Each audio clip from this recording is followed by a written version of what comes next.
Here's one quick tip that if you use this when looking at your numbers, I promise you, you will build a better business. It's designed to help you work out what's out of balance in your business and then what's in balance with your business and help you set some guardrails in order to help you hit your goals. My existing clients will have already seen this. They already know that I do this with them. And it's a way to simplify all of the complexity around your numbers to let you know if you're on track or if you're off track. It's a technique and it's called common sizing. And I'm going to show you a couple of diagrams to help explain it. Okay, let's dive in. First, I'll try and explain what common sizing actually is.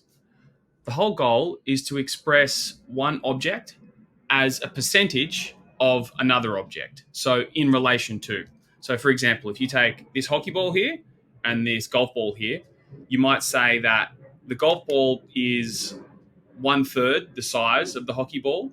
So if we're going to common size this, so the hockey ball is 3 times bigger than the golf ball.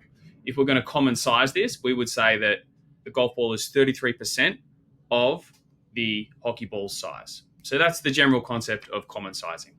How we apply that to your financial reports is we break down your revenue, and your revenue will represent 100%. That's everything that comes in the door is 100%. That can make up 10 squares or 10 rectangles or blocks here. And then we common size the rest of your costs in the business and the profit in your business in order to work out their relative size to each other. Because this helps us track things month on month and spot trends that you won't necessarily see if you're just looking purely at the numbers. So it's all about everything in relation to each other. And that's that concept of balance that I was talking about. So as a rough benchmark, your cost of goods sold or your direct costs might take up 10% of your revenue. So that means that 10% of everything that come in the door has gone out the door to pay for your subcontractors and software and stuff. For my digital agency clients, their direct labor costs are fairly high because it's a service-based business, of course.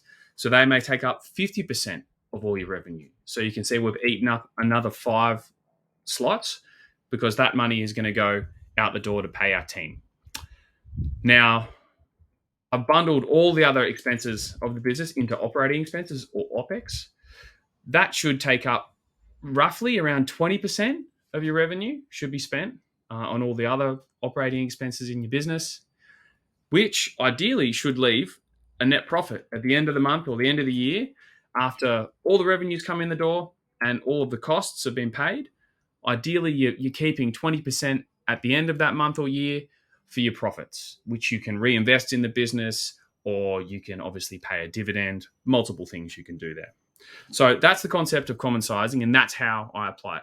Let me show you a practical example of how you would do this with your financial reports. And I did mention, I think I mentioned at the start, there's a setting in Xero when you run a P&L that you can run a custom report now and actually turn on common sizing. So here's an example I've used in a previous video called Ocean Pacific Pty Ltd. So with this is a very basic profit and loss. As you can see, we've got our revenue, we've got our cost of goods sold, direct labor, the rest of operating expenses, and our net profit. So how this all ties in together, if we just get them both together, this is a digital agency doing 7 million top line a year, and their cost of goods sold is currently taking up 6% of their revenue. So you can see that's just the 400K divided by the 7 million. So in relation to our benchmark here, and this is where you can start to benchmark yourself against your peers using this concept called common sizing to work out if you're in balance. Now you can see how it's all connecting. 7 million top line, our subcontractors, our software, all of that stuff costs 400K, which means we have a gross margin of 6.6 mil. Next, I always separate out labor into its own line because it's often the most important cost of the business. You can see that it's been common sized and it's making up 51% of revenue, which is fantastic because that's ideally where we want to be. Direct labor taking up 50% of your revenue. High performing businesses might be lower, but in reality, over the past couple of years with inflation and competition for labor, that has gone up. So you might be closer to 55%, closer to 60% because competition for talented team members has gone up and inflation that's happening in the environment at the moment. So in this example, you can see 3.6 million is 51% of our top line. So our contribution margin is what's left over. And that's what we have left to contribute to the rest of the overheads of the business. And I've even broken it down into an even smaller percentage here. So you can see that we're tracking marketing and advertising, which is taking up around 5% of our revenue. Our facilities costs, so that's your rent, that's your kind of all that kind of stuff, postage, all the things to help you run your office, is taking up 7% of your revenue. And then I've bundled all other OPEX into its own bucket, and that's taking up 10%. If you're working remote, maybe you'll have a cheaper facilities costs. But what I'm trying to introduce here is these things can shift depending on your business model, depending on what your goals are. So this is only a very high baseline or a benchmark for you to start to think about. And but you should get more specific data around your particular business model, your competitors, and try and work out what they're doing and what their margins might be. So even if you're not doing the same revenue number, you can still common size your financial report and compare your basic percentage split against other people. This is where it's really powerful. So all up, our OPEX is taking up 22%. Ideally, it's 2% over what our benchmark is, but not too bad, really.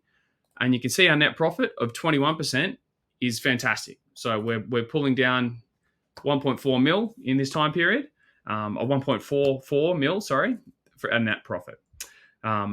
That's the concept of common sizing. You can see we compare ourselves against what a benchmark, and setting that benchmark is really important. Making sure it's a realistic benchmark is really important. And this is a way that you can start to track everything as a percentage of your revenue to work out if you're in balance, if you're out of balance. And then the big question becomes, how do we get there? How do we shift these levers? How do we try and improve the business to get more in line with where we want to be and make sure that everything in the business is in balance? Great. Thanks for watching. I hope you got some value. I'll see you on the next one.